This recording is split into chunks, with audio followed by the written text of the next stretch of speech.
Hello, friends. Sorry I've been gone for a while, but real world kind of reared its ugly head, and I had some other things to take care of.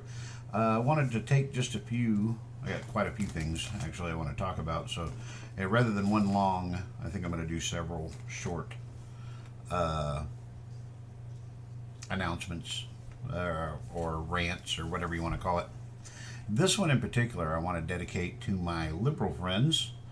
Um, Uther and James and Rob and a few other people. Now, I want to ask you, how in the fuck do you look yourself in a mirror every day when you support the party guilty of the most rampant, rancid, ridiculous hypocrisy that I think anyone in America has ever seen? And I'm going to give you a few examples.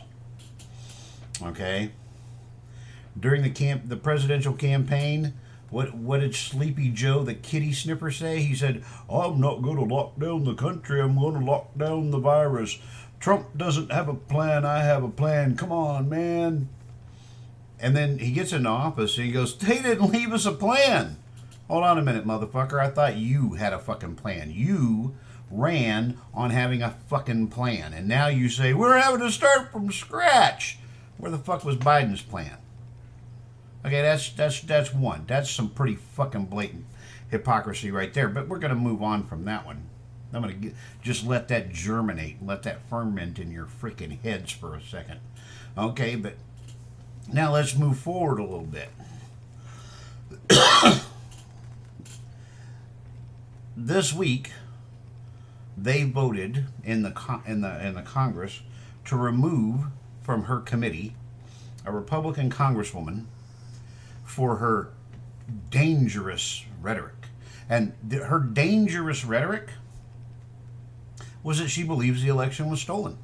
Something that the majority of the Republican Party believes. Something that a healthy percentage of the American population believes.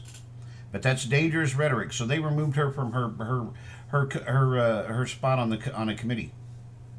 Meanwhile, Eric fucking Swalwell is still on the Senate Intelligence Committee, and it has been proven. Y'all might not know this because you liberals only listen to CNN and they won't fucking report it, but it was proven that Swalwell has been banging a Chinese spy for 10 goddamn years. Is anybody talking about taking Swalwell off of his committee? No. Because as we all know, if it wasn't for double standards, liberals wouldn't have any standards at all.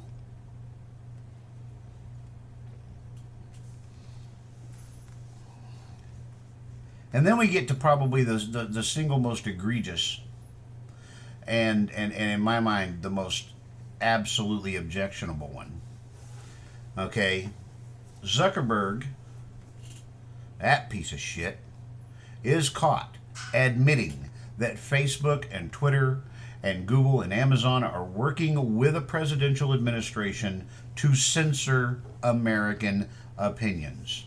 They're calling it controlling disinformation. But if you're over 12 years old, you know what that means. We're going to silence people we disagree with.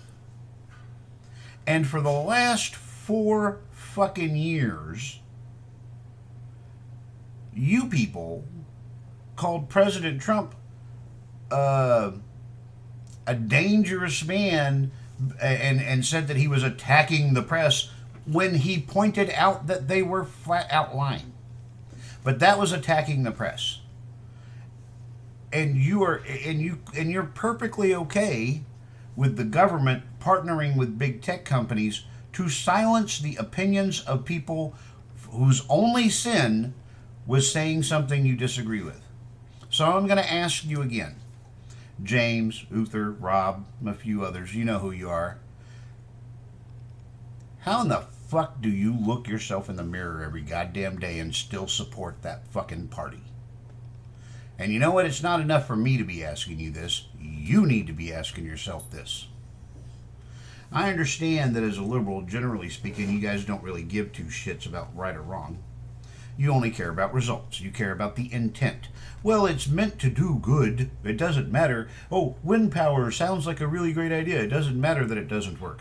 Solar sounds like a great idea. I mean, it doesn't matter that it doesn't work.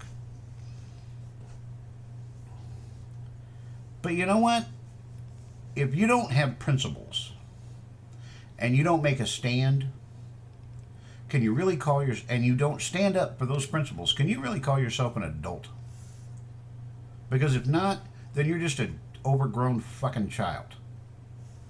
And if you're not at this point, oh, I forgot one. Here's a little bonus one for you. During the campaign, Sleepy Joe the kitty sniffer said, you can't rule by executive committee. That's what dictators do.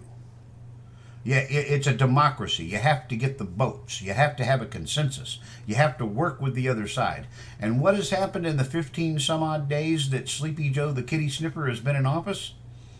Almost 50 executive orders. Nothing going through Congress, no bills, no laws being made, 50 executive orders. But Trump was a dictator. You know what? Kiss my fucking ass. If you still support the fucking Democrats, kiss my ass. Friends, if you disagree with me, say so. If you like what I'm doing, click subscribe. Tell your friends, you know. Tell your friends that, you know what, the people that think like we do are not alone. They're not alone. There's a lot of us out there, and we're getting kind of fed up with the bullshit.